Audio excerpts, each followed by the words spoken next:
തൃശൂർ പൂരം കലക്കലിൽ തുടരന്വേഷണം നടത്താൻ തീരുമാനം. ലോക്സഭാ തെരഞ്ഞെടുപ്പ് ലക്ഷ്യമിട്ട് ആസൂത്രിത നീക്കമാണ് നടന്നത്. അട്ടിമറി നീക്കവും ഉദ്യോഗസ്ഥരുടെ വീഴ്ചയും ഉൾപ്പെടെ അന്വേഷിക്കാൻ 3 രീതിയിലാണ് അന്വേഷണം. ADGP അജിത് കുമാറിന്റെ വീഴ്ചകൾ DGP നേരിട്ട് അന്വേഷിക്കും. റിപ്പോർട്ട് കിട്ടാതെ അജിത് കുമാറിനെതിരെ നടപടി ഉണ്ടാകില്ലെന്ന് മുഖ്യമന്ത്രി പറഞ്ഞു. കേരളത്തിലെ സാമൂഹ്യ അന്തരീക്ഷത്തെ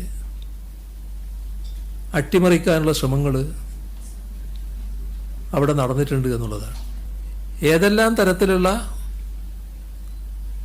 കുറ്റകൃത്യങ്ങൾ നടന്നിട്ടുണ്ട് അത് സംബന്ധിച്ച് ഗൗരവമായി തന്നെ പരിശോധിക്കുക. തൃശൂർ പൂരം അലങ്കോലമാക്കാൻ നടന്ന ശ്രമം, അതുമായി ബന്ധപ്പെട്ട ഈ അന്വേഷണ റിപ്പോർട്ടിൽ വെളിപ്പെടുന്ന കുറ്റകൃത്യങ്ങളെ സംബന്ധിച്ച് വിശദമായ അന്വേഷണം നടത്തി നിയമ നടപടി സ്വീകരിക്കാൻ സംസ്ഥാന ക്രൈംബ്രാഞ്ച് മേധാവിയായ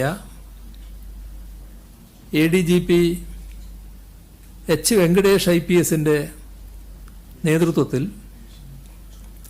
ഒരു പ്രത്യേക അന്വേഷണ സംഘത്തെ ചുമതലപ്പെടുത്തുക.